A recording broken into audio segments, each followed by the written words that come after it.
Hey, this is Ken coming to you from Paramount Record Shop in Watertown, Wisconsin. Welcome to episode 6 of Vinyl Treasures from the Streets of America. We've been out combing the countryside, looking around, and we got some great stuff to show you. So, the first record I want to show you today is by the Heart Fixers. This one is called the Heart Fixers featuring Chicago Bob Nelson.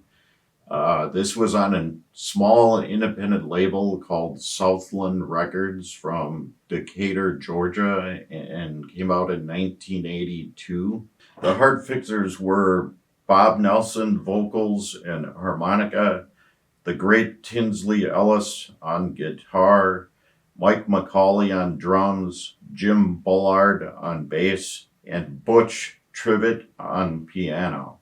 So this is a really great kind of raw Chicago style blues record with a little bit of a southern flair. Of course, Tinsley Ellis became quite famous later and was signed on Alligator Records in Chicago.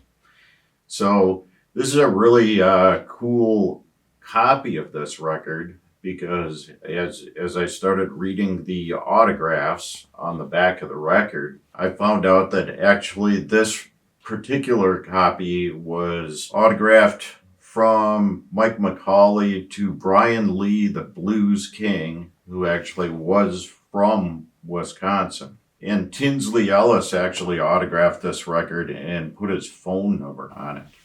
So the Heart Fixers featuring Chicago Bob Nelson on Southland Records, 1982.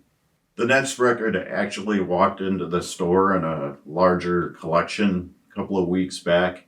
This is by Al Viola, and it's called Guitars Volume 2. This came out on Liberty Records in 1959, and great kind of not really solo guitar because he actually does the rhythm accompaniment himself, but it's a guitar record through and through, no other instrumentation, and Al Viola was kind of a swingy, old school jazz player, and the actual pressing of this is really good. It's really warm and just a blast to listen to.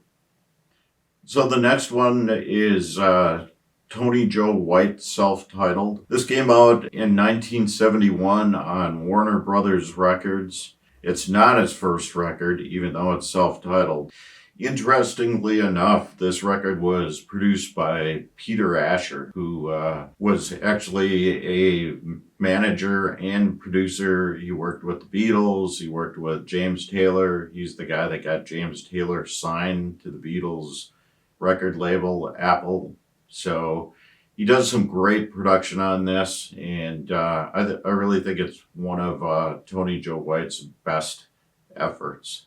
Tony Joe White is known for the famous swampy single called Poke Salad Annie, and that was on the Black and White record. So this is a ways into his career, but this is also just excellent. Very swampy, low-key, kind of bluesy, just great stuff. If you haven't listened to any Tony Joe White, you really should check him out. Almost everybody I know that's ever listened to him liked him. The next one is called The Gathering, and this is actually a Celtic record. It's sort of a superstar Celtic lineup. There's Andy Irvine and Donald Lunny from Planxty, and then Peter Brown, Matt Malloy, and Tommy Potts. So this record came out in 1981. It's on a small independent label called Green Haze. And actually, the session was from 1977. So I really enjoy Celtic music. It doesn't get a lot better than this. These guys are the best of the best. And of course, Donald Lunny and Andy Irvine being from the group Planxty, it has a lot of that flavor. And so if you're interested in checking out some Celtic music, I would highly recommend listening to Planxty, but This is a great one to look for if you're into it. I've never really seen another copy, and it's something I've been looking for a while, but I would imagine it's out there if you look. So the last one I want to talk about today is actually a newer record. It was put out on ECM Records in 2025, and it's the Julia Holzman Quartet Under the Surface. And even though she bills this as a quartet, there's actually a trumpet player by the name of Hildegard Olseth on here, and it's basically a quintet. So, like all the ECM stuff, it's really spacious, modern, and got kind of a cool Euro vibe to it. But basically, it's really intelligent, modern jazz, and it's recorded just beautifully. So, Julia Holzman Quartet Under the Surface, put out in 2025. So, as always, we hope you enjoyed the selections today. These are all records that I've recently found for my collection, and that's kind of what this blog's all about. And some of this stuff I've been looking for a long time, and some of it I just come across. So, let us know what genres you want us to cover, and I'm trying to spread it out a little bit, maybe do some interesting, unusual stuff that most of you haven't seen before.